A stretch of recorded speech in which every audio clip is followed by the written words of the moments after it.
Hey, it's Weed. How's it going? If you checked out the previous video on self-assessment for the hip hinge, if you haven't watched that, please go back and do that before you try the deadlift, because we want to determine safely where you need to be on your deadlift. And one of the things that I failed to mention, apologies, I'm a human being, I make mistakes, is when you are setting up for your hip hinge, some of you are going to want to do this and squat down where your butt is lowering. That is not a hip hinge. As I mentioned briefly, some of you are going to be better at squatting than at hinging. So when you do a hip hinge, you're going to drop your hips back, but maintain most of this angle right here. There is no lowering of your knee angle. So if this is 180, I'm not getting to 90 degrees when I'm hinging. I'm keeping whatever angle that is, sorry, I don't have a protractor, and my hips are going back. So those of you who struggle with doing the standing tall and touching your toes, if you notice when I do that, my hips go back. That is a hip hinge. Remember, we don't want to lock out our knees. I was just demonstrating that for the purpose. Okay, so for the deadlift, if you remember, I dropped my hand down in this position and said I could probably pull from the floor. I'm relatively old. I try not to pull from the floor because I'm willing to give up my upper back to get that extra distance. So if you were one of those individuals who struggled with having your hips go back, we want to start up here, whatever that is. We just happen to have a step right here. So this is a kettlebell.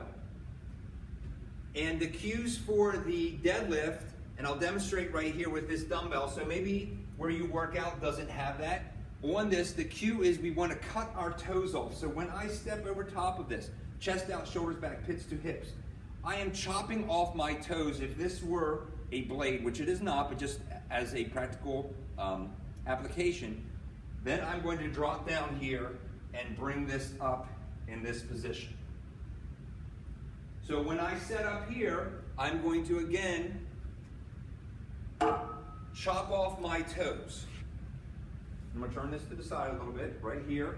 So this going out, this is a saw, chopped off my toe. I'm going to have chest out, shoulders back, pits to hips, neutral spine. I'm just going to bend down, and notice my hips are not going back very far, but each time when I touch and I stand tall, I can squeeze my cheeks. When I'm back here, it's very difficult to make my cheeks squeeze. So that would be a kettlebell deadlift. I can also use this one over here, so I have a little bit better of a hinge, but I can't pull from the floor. And remember, there's nothing magical about the floor. All of you are willing to give up 3 inches of your back by doing this. So eventually you're going to have to digitally record your hinge, your deadlift for class. So you're going to be in this position right here, so now I have to hinge a little bit farther, grab onto that, and then continue that same movement for whatever number of sets and reps. Notice everything is in one plane, or at least it should be. Chest out, shoulders back, pits to hips, heels together, knees out, and squeeze your cheeks to the top. For those of you who are more advanced, a little bit lower right here. And exact same thing. Chest out, shoulders back, pits to hips. When you get all of your sets and reps at a weight, next time, increase the amount of weight. You won't get all of your sets and reps, but you are getting stronger.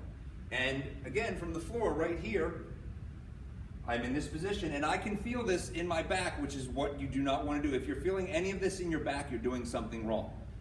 Bump it back up. So here, and just chest out, shoulders back, pits to hips. And trust me, if you keep those back, you will feel that. There's also an exercise called an RDL, which we don't have a bar right here, but I can demonstrate with this. So an RDL is going to have a bar here, and I'm going to hinge down as far as I can, and there's not a lot of weight to drag me down, and then stand back up. There is also the traditional deadlift off of the floor, but that's a little bit more advanced. If you have experience with that, you can use either an overhand or a mixed grip for that. And in our fitness center, most of our weights are bumpers so that we always pull from the same distance. The last one is the trap bar right over here.